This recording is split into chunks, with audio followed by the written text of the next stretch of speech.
Assalamualaikum warahmatullahi wabarakatuh.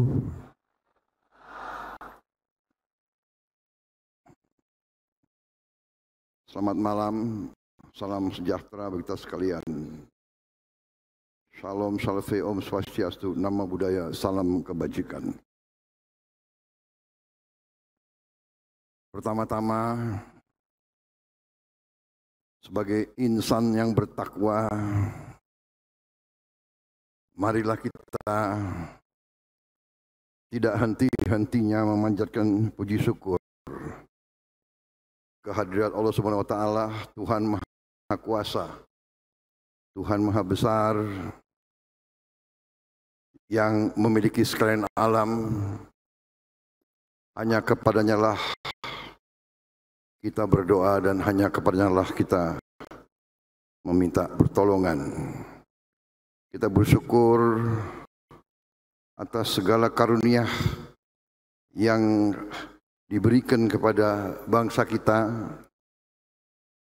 dan kepada kita semuanya, sehingga kita dapat berkumpul di tempat yang mulia ini untuk bersama-sama memperingati hari ulang tahun ke-27 Partai Kebangkitan Bangsa.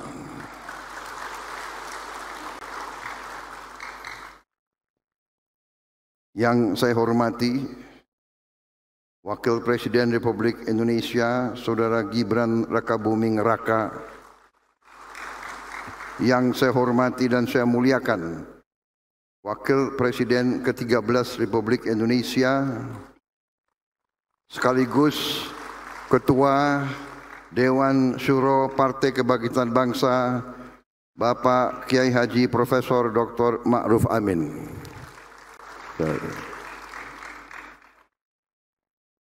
Ketua Umum Partai Kebangkitan Bangsa sekaligus Menteri Koordinator Pemberdayaan Masyarakat Kabinet Merah Putih, Saudara Dr. Abdul Muhaimin Iskandar.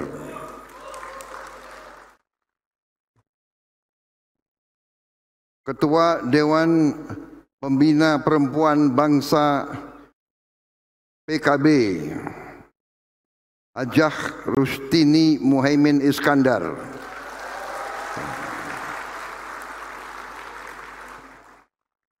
Para pimpinan lembaga negara yang hadir, Ketua Majelis Permusyawaratan Rakyat Republik Indonesia Saudara Ahmad Muzani beserta para wakil ketua MPR RI yang hadir.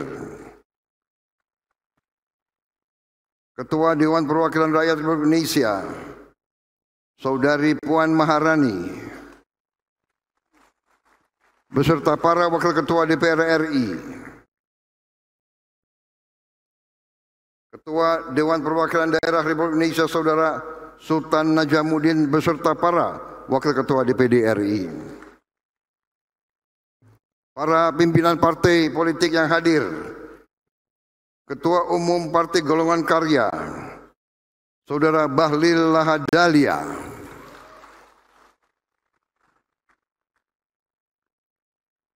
yang juga Menteri Kabinet Merah Putih, Menteri ESDM. Ketua Umum Partai Amanat Nasional Saudara Zulkifli Hasan, yang juga Menteri Koordinator Bidang Pangan. Ketua Umum Partai Demokrat Saudara Agus Harimurti Yudhoyono, yang juga Menteri Koordinator Bidang Infrastruktur. Presiden PKS Saudara Al-Muzammil Yusuf, yang juga baru terpilih. Saya belum sempat terima pengurus baru.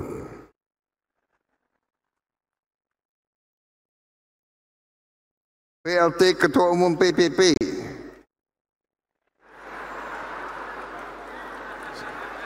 Saudara M. Mardiono. Ketua Umum Partai Gelora Saudara Muhammad Anies Mata.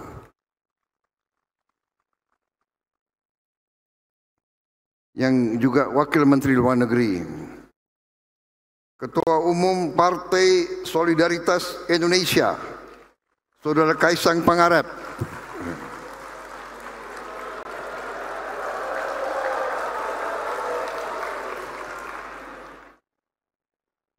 yang mewakili Ketua Umum Partai Nasional Demokrat Nasdem, Saudara Hermawi Taslim, Sekretaris Jenderal. Perwakilan Partai Garuda, Partai Bulan Bintang, Partai Rakyat Adil Makmur, Partai Buruh, Partai Hanura, Partai Umat, Partai Kebangkitan Nusantara yang saya hormati. Para Menko, para Wakil Menko, para Menteri dan seluruh anggota Kabinet Merah Putih yang hadir. Sekali lagi yang saya muliakan seluruh Dewan Suro, DPP PKB, serta para kiai sepuh, para ulama,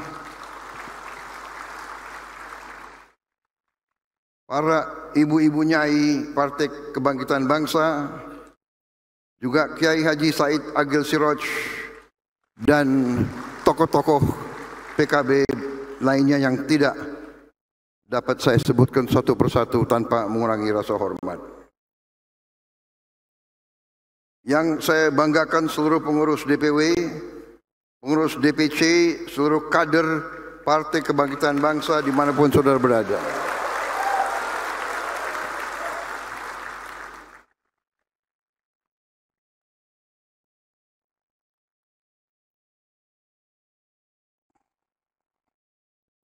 Tentunya saya ingin menyampaikan terima kasih atas undangan yang telah diberikan kepada saya. Ini sungguh suatu kehormatan bagi saya untuk hadir dalam acara ini. Saya nyaman di tengah PKB.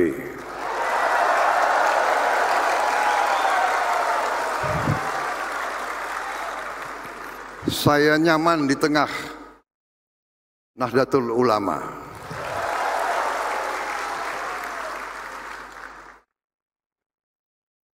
Saya merasa dekat dengan tokoh-tokoh NU dan PKB. Saya dulu merasa sangat dekat dengan Gus Dur. Di saat-saat genting, saat-saat krisis besar bangsa Indonesia, NU selalu tampil sebagai penyelamat dan sebagai stabilisator.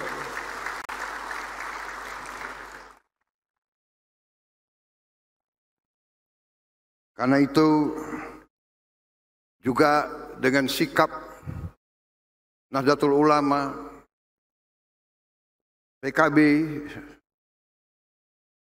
yaitu yang dikumandangkan adalah Islam sebagai rahmatan lil alamin. Islam yang moderat, Islam yang sejuk, Islam yang mendamaikan, Islam yang bisa diterima di mana-mana. Karena itu memang NU dan PKB selalu berada di mana-mana.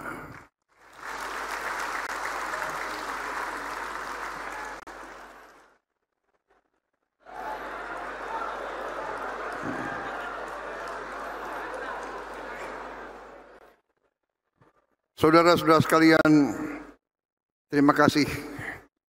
Saya sangat terkesan dengan tadi sama sambutan dari Profesor Ma'ruf Amin. Sangat terkesan, singkat, tidak panjang, ya.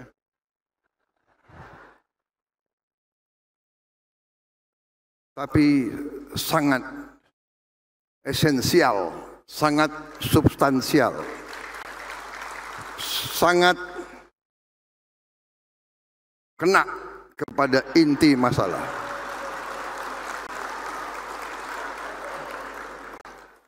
Saya terus terang saja, sekian puluh tahun ini jarang mendengar tokoh politik, tokoh masyarakat, bahkan pakar ekonomi sekalipun jarang saya dengar pasal 33 Undang-Undang Dasar 45.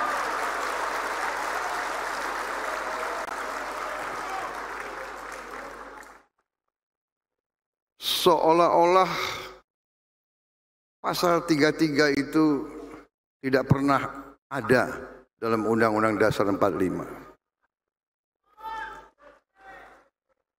Dan kalau kita dengar proses amandemen terhadap naskah Undang-Undang Dasar 1945 yang asli, proses amandemen itu yang ingin dirubah antara lain, ingin dihilangkan antara lain adalah pasal 3. Pasal 33 itu yang ingin dihilangkan. Kita bersyukur tidak dihilangkan dan terima kasih PKB.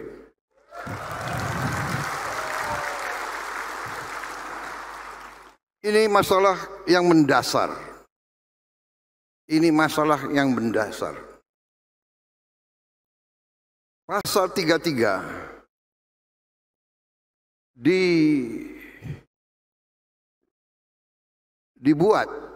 dimasukkan ke dalam Undang-Undang Dasar 45 itu oleh pendiri-pendiri bangsa kita. Waktu menyusun Undang-Undang Dasar, para pendiri-pendiri di mana di situ hadir tokoh-tokoh dari semua golongan. Golongan nasionalis, golongan agama, semua. Mereka angkatan, mereka generasi yang pernah mengalami penjajahan. Mereka mengalami hidup di bawah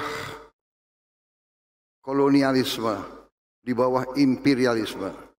Dan imperialisme dan kolonialisme adalah tidak lain bentuk daripada kapitalisme yang intinya adalah mengisap darahnya rakyat banyak dibawa ke negara penjajah.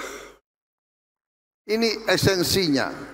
Mereka mengalami itu dan mereka orang-orang yang pandai karena pengalaman itu.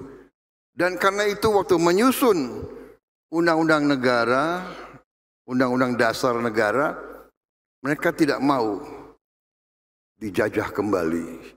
Karena itu mereka taruh pasal 33 itu.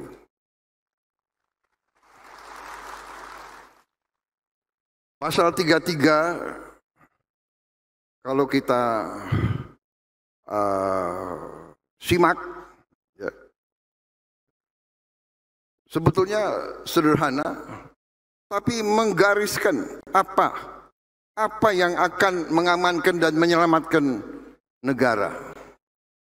Pertama, karena begini, saudara-saudara, kalau kita bicara negara, kalau kita bicara tujuan negara, ya tujuan negara adalah rakyat yang merasa aman, rakyat yang sejahtera, rakyat yang tidak ada kemiskinan, rakyat yang tidak lapar. Itu tujuan negara.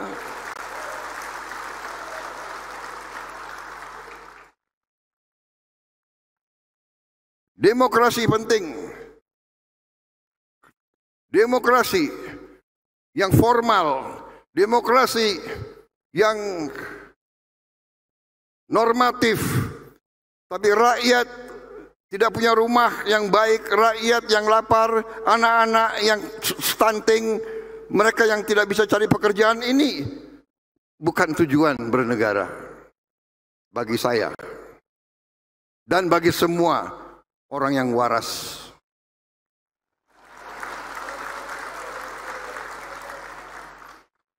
Di pembukaan Undang-Undang Dasar 45 jelas tujuan bernegara melindungi segenap bangsa Indonesia dan seluruh tumpah darah Indonesia. Melindungi dari kemiskinan, melindungi dari kelaparan, melindungi dari ketidakadilan. Tujuan bernegara memajukan kesejahteraan umum, mencerdaskan kehidupan bangsa, dan melaksanakan ketertiban dunia yang berdasarkan kemerdekaan, perdamaian abadi, dan keadilan sosial. Pelaksananya di pasal 33. Ini tujuan nasional, ini pasal 33. 1. Ayat 1. Perekonomian disusun sebagai usaha bersama berdasar atas asas kekeluargaan.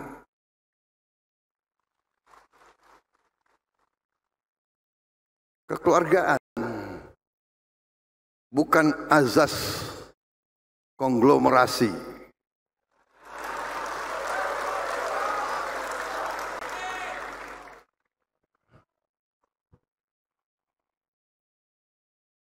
Azas keluarga, azas kekeluargaan.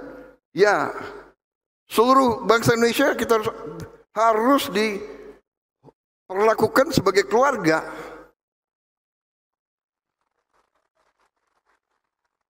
Ini bertentangan dengan beberapa mazhab ekonomi, terutama mazhab ekonomi neoliberal. Karena di mazhab neolib ini, menurut mereka nggak apa-apa kalau yang segelintir orang tambah kaya, nggak apa-apa. Biar segelintir orang tambah kaya, menurut teori itu, lama-lama kekayaan itu akan menetes ke bawah. Tapi kenyataannya menetesnya lama banget. Menetesnya 200 tahun, udah mati kita semua itu. Jadi itu gak benar. Nggak benar, tidak akan netes ke bawah. Bagaimana saudara merasa menetes ke bawah?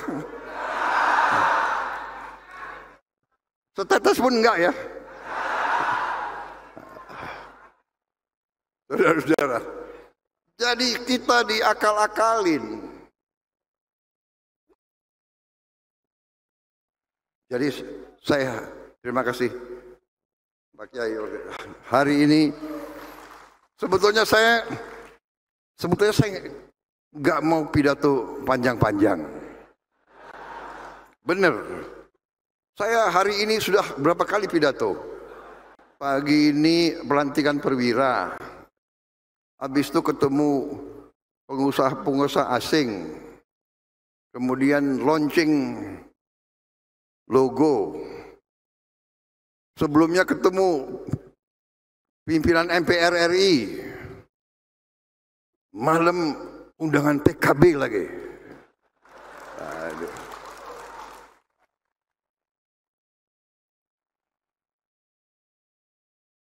Sebelum kesini saya minum kopi dulu biar semangat.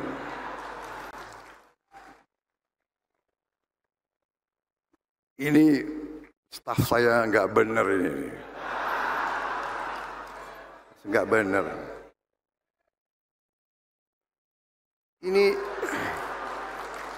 Ini cangkir isinya teh bukan kopi.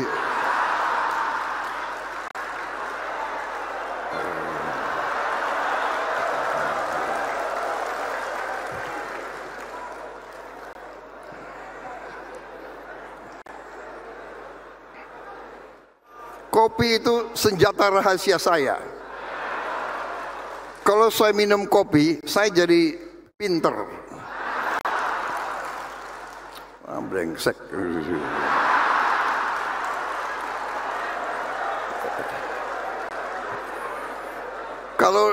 Kalau di depan kiai-kiai saya grogi saya.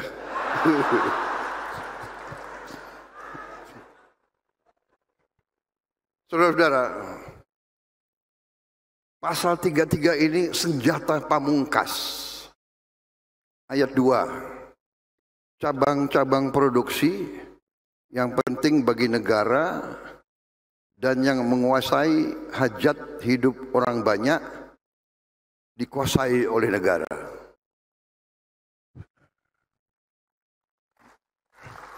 Cabang-cabang produksi yang penting bagi negara dan yang menguasai hajat hidup orang banyak dikuasai oleh negara. Sekarang saya tanya, kalau produksi beras ini hajat hidup orang banyak atau tidak? Kalau produksi jagung hajat hidup orang banyak atau tidak? Kalau produksi minyak goreng, hajat hidup orang banyak enggak? Bagaimana Indonesia produsen minyak goreng, produsen kelapa sawit terbesar di dunia? Terbesar di dunia, kok bisa minyak goreng hilang, langka?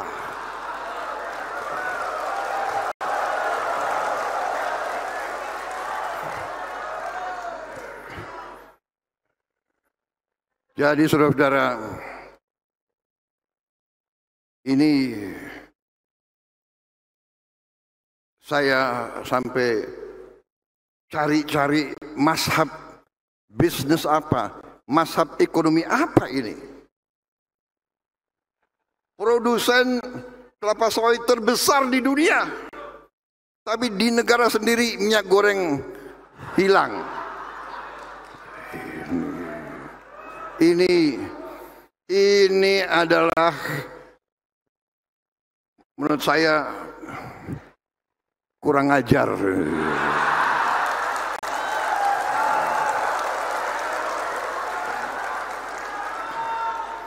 Sampai saya merasa perlu ada istilah baru. Ini bukan mazhab neolit atau pasar bebas atau kapital, ini mazhab serakah nomics. Serakah nomics. Tolong kawan-kawan kita yang di universitas itu, yang pinter-pinter, tolong buka bidang studi serakah nomics. Saudara-saudara, saya merasa hari ini besar hati. PKB, kiai-kiai bersama saya.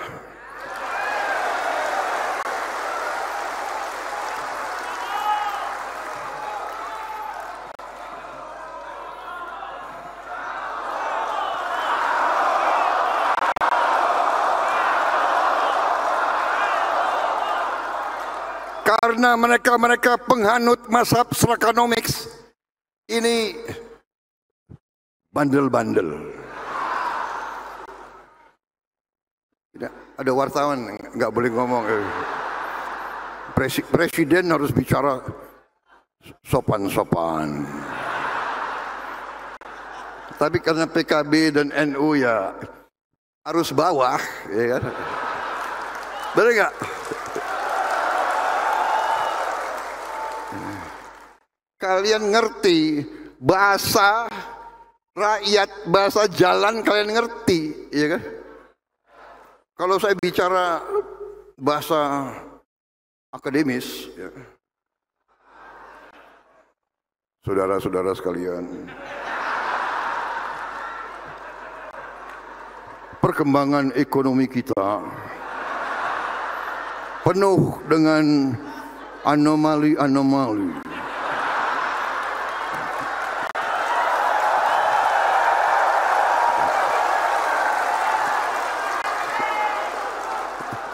Kalian ngerti nggak? Ya kan? Pasti kalian di antara kalian ngomongnya gak muding ini. Apa? Anomali, anomali.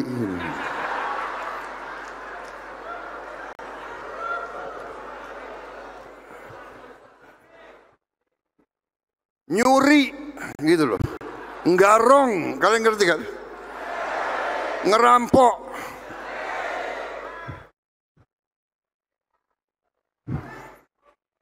Sorry ya.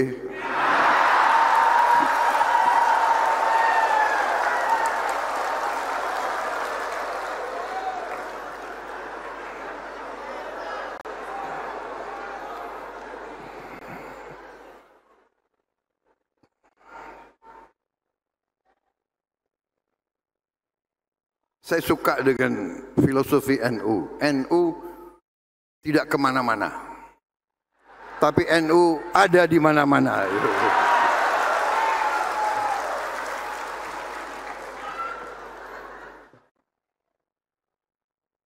Jadi saudara-saudara,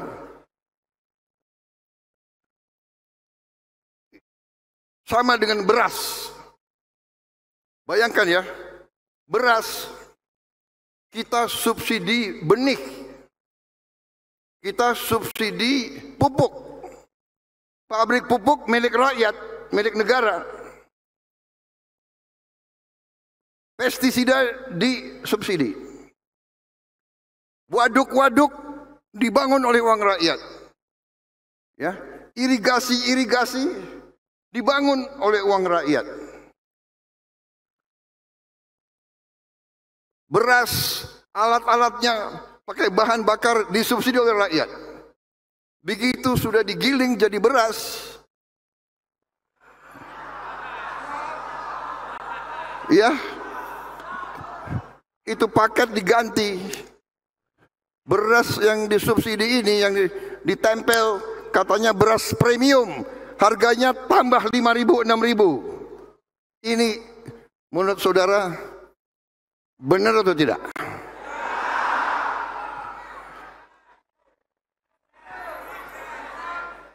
Ini adalah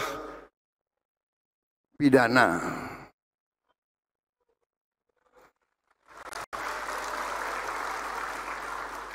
Ini nggak benar, ini pidana.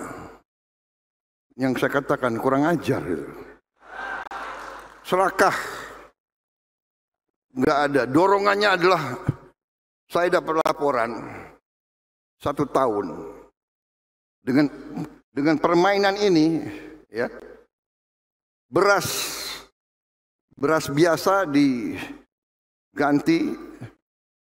bungkusnya, dibilang beras premium, dijual. Ini hilang kekayaan kita, hilang 100 triliun tiap tahun. 100 triliun. Gimana enggak mendidih kita dengar itu, saudara-saudara. 100 triliun. Berarti kalau saya biarkan ini terus, dalam 5 tahun kita akan hilang 1.000 triliun. Dengan 1.000 triliun kita bisa perbaiki semua sekolah di seluruh Indonesia. Kita bisa bantu semua rumah sakit, semua pesantren di seluruh Indonesia. 1.000 triliun. Jadi saya tidak bisa membiarkan hal ini. Saya sudah beri tugas kepada Kapolri dan Jaksa Agung. Usut, tindak.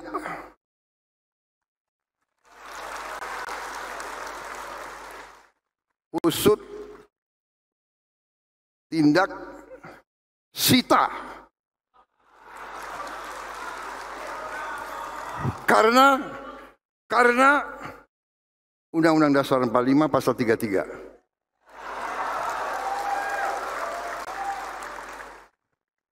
cabang-cabang produksi yang penting bagi negara. Beras penting atau tidak untuk negara? Jagung penting atau tidak? Minyak goreng penting atau tidak? Dan ya,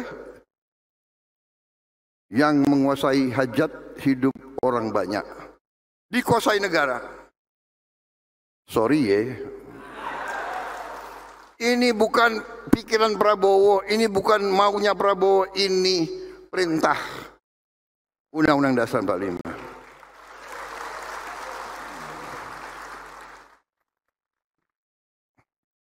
Ayat 3. Bumi, tadi PKB lambang bumi.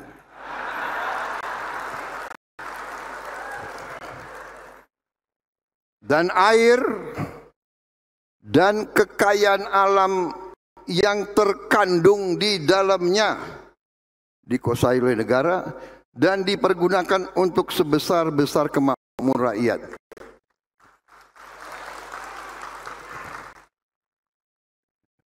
Ini tidak perlu ditafsir lagi ya, ini jelas. Jelas. Jadi terima kasih PKB hari ini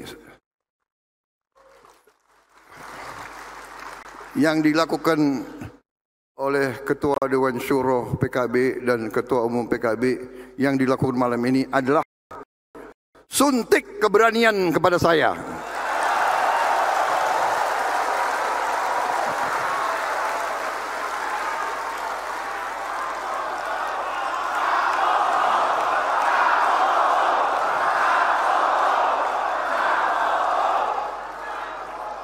Yang tadinya saya sebetulnya udah capek, Gus. Waduh, PKB ya, malam ini PKB. Yang benar, iya, aku harus kasih pidato. Aku mau pidato sebentar aja deh, singkat-singkat aja deh. Dibuatlah pidato bagus ini. 2 halaman, udah selesai dari tadi kalau saya baca ini.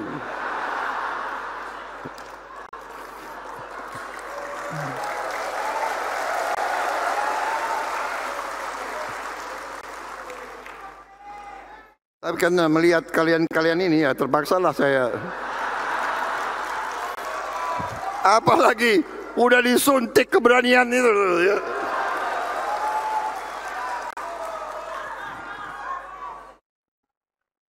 PKB Nahdlatul Ulama di belakang saya, petani di sebelah sini, buruh di situ. Kok gentar kita? Kok gentar gitu? Saya sebetulnya mau baik-baik aja. Udahlah. Saya sudah kasih warning berkali-kali saudara-saudara, bersihkan diri, atur yang baik, ya kan? Kalau mau bisnis yang benar aja lah. Bayar pajak, ya kan? Bayar pajak. Cari untung yang benar. Jangan palsu-palsu. Botol minyak goreng dikurangi 20%. Itu namanya nyuri dari rakyat itu. Yang tadi itu 100 triliun tiap tahun. Jadi ya mereka paksakan kita. Sudah 212 perusahaan penggiling padi yang kita buktikan melanggar.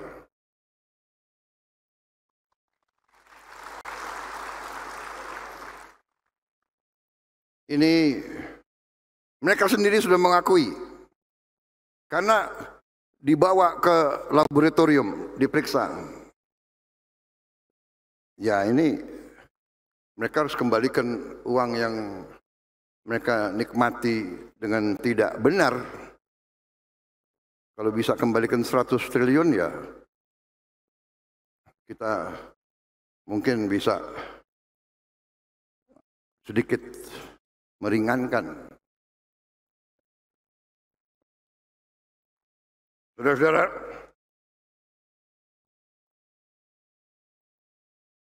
jadi saudara-saudara, ini hanya 2-3 contoh saya berikan, tapi nafasnya adalah bahwa semua kekayaan bangsa ini sangat besar,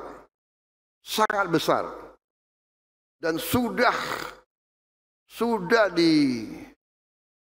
dicuri lama. Masih kita berdiri sebagai bangsa. Bayangkan betapa kayanya kita. Dan sekarang tugas kita bersama adalah mengamankan, mengembalikan, mengelola kekayaan alam itu, kekayaan nasional itu untuk sebesar-besarnya kemakmuran rakyat. Supaya tidak tunggu 200 tahun menetes ke bawah. Supaya kita bisa atasi masalah-masalah secepat mungkin, saudara-saudara sekalian.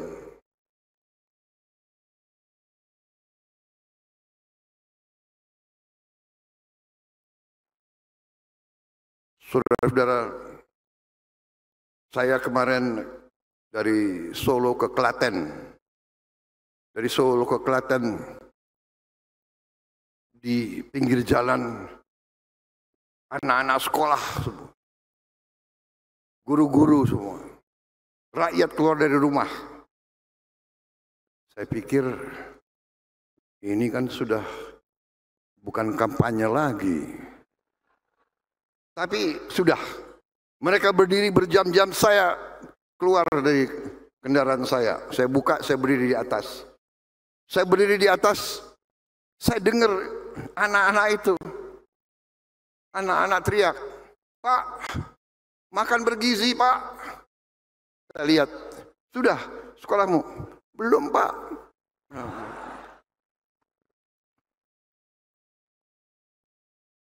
Tersentak hati saya. Tersentak hati saya. Kemarin saya dapat laporan baru, 6,7 juta penerima manfaat. 6,7. Makan bergizi. Saya bilang, "Sabar." Saya teriak kembali, "Sabar." Saya telepon staf saya, bagaimana bisa dipercepat? Rencananya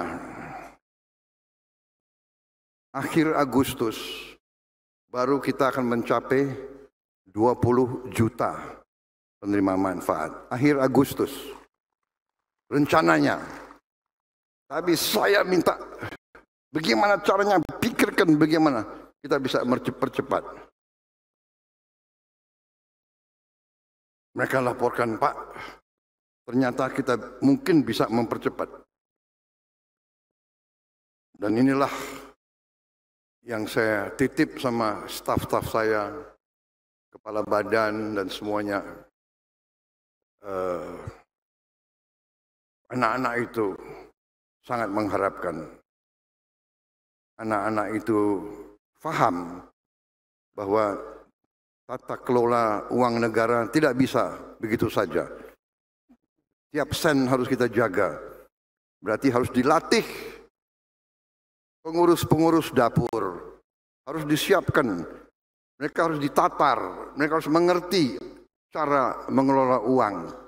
Dan itu butuh waktu. Tapi mereka lapor ke saya, "Pak, ini bisa dipercepat. Kemungkinan besar kita bisa mencapai angka 20 juta itu, insya Allah sebelum 17 Agustus.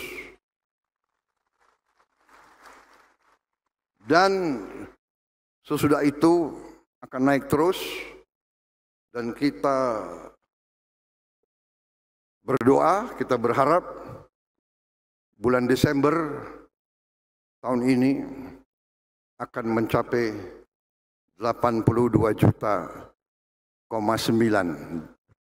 penerima manfaat. Ini menjadi sesuatu yang diperhatikan oleh bangsa-bangsa lain.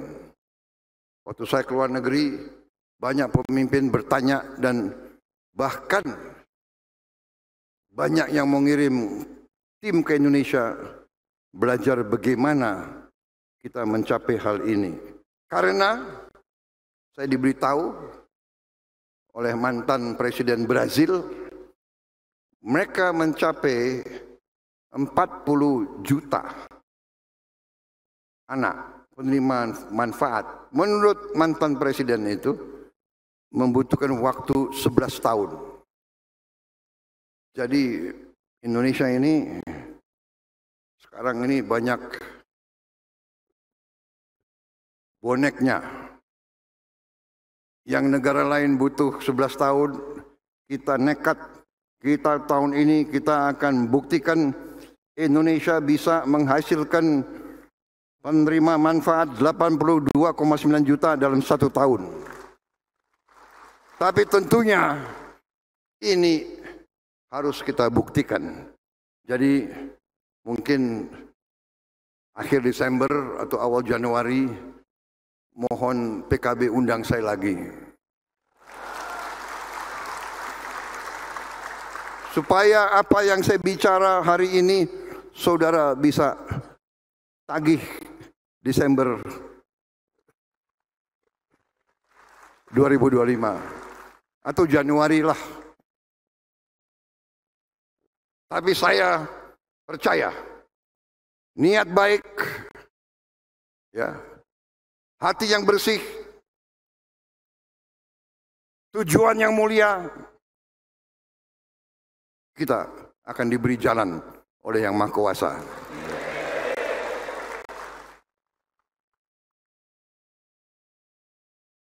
Dan upaya-upaya lain. Intinya saudara-saudara, saya melihat dengan saya pelajari data-data angka-angka sangat-sangat memberi harapan. Jadi Ketua Dewan Syuro, Ketua Umum PKB, terima kasih. Saya di sini benar-benar yakin bahwa masa depan Indonesia cerah, baik.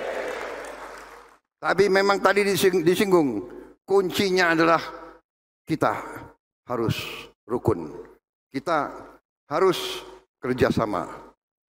Kita harus menegakkan dan menjalankan apa yang menjadi jiwa dan nafas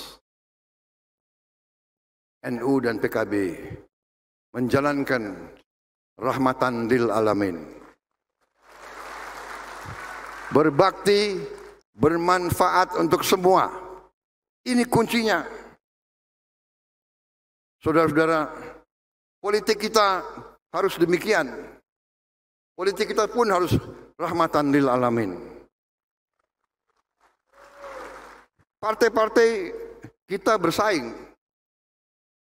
Kalau nanti pemilu, pilkada, ya kan, pilpres, bersaing, tidak ada masalah. Selesai bersaing, rukun kerjasama. Karena kita mau mengabdi ke rakyat kok. Nggak ada masalah. Dalam koalisi, di luar koalisi, kita butuh pengawas, kita butuh koreksi. Tapi kita mau koreksi benar-benar dari wakil rakyat juga. Jangan orang mengangkat dirinya sendiri, habis itu dia ngatur-ngatur kita. Enak aja. Ya Gus, ya kan? Nggak keringat, nggak berdarah-darah, tapi omon-omon komentar.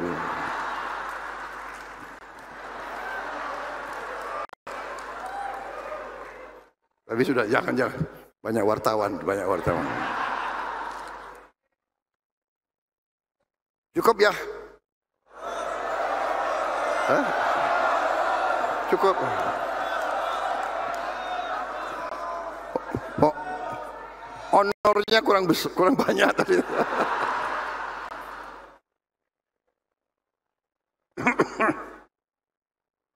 Memang situasi dunia sedang tidak baik-baik saja. Kita tahu itu.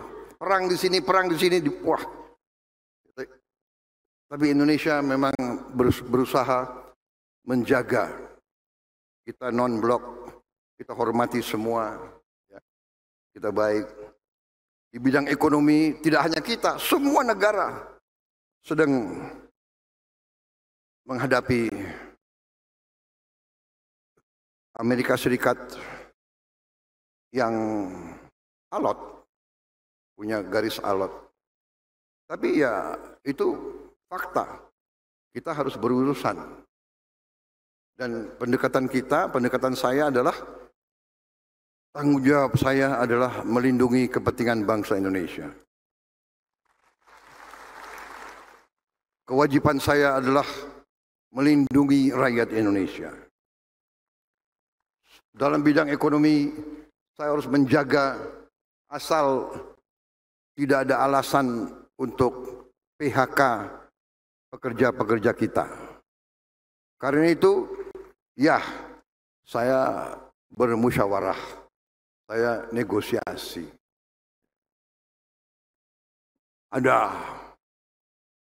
Selalu ada yang nyinyir, jadi ini gimana ya? Kita perlu kritik. Kita perlu pengawasan, tapi kalau nyinyir agak lain ya. Nyinyir itu, nyinyir,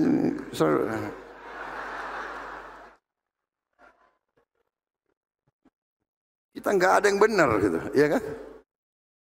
Kita mau kerja baik, itu nggak ada yang benar.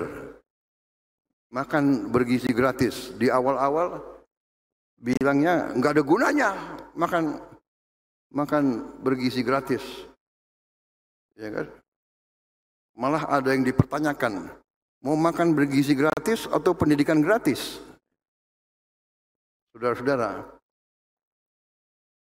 Undang-Undang Dasar 45 itu mewajibkan kita untuk pendidikan gratis. Kita harus mencari jalan untuk memberi pendidikan gratis untuk rakyat kita. Jangan dipertentangkan. Tapi anak-anak yang lapar tidak boleh dibiarkan lapar. Dia masa depan kita. Jadi saudara, percayalah, Indonesia akan bangkit. Indonesia akan berhasil. Percayalah, presidenmu yang telah kau pilih akan bekerja sekeras-kerasnya untuk kepentingan seluruh rakyat Indonesia, bukan kepentingan segelintir orang, untuk kepentingan seluruh rakyat Indonesia. Dan benar, saya telah bersumpah pada diri saya rela, jiwa raga saya berikan untuk rakyat Indonesia.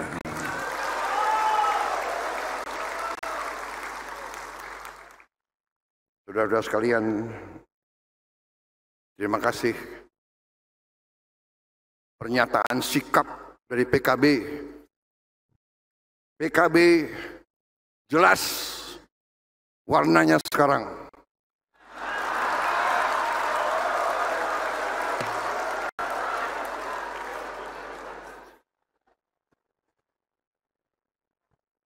PKB berada di pihak Undang-Undang Dasar 1945.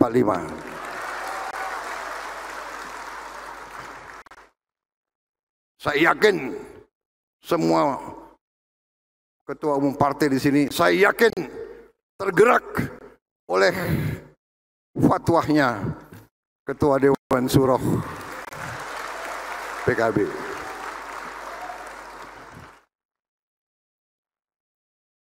Dan saya percaya rakyat Indonesia tidak bisa dibohongi lagi. Rakyat Indonesia tidak boleh dianggap bodoh. Rakyat Indonesia merasakan yang benar itu benar dan yang salah itu salah. Rakyat Indonesia tahu. Rakyat Indonesia tahu siapa yang berada di jalan yang benar, siapa yang berada di jalan keadilan, kebenaran, kejujuran. Wassalamualaikum warahmatullahi wabarakatuh.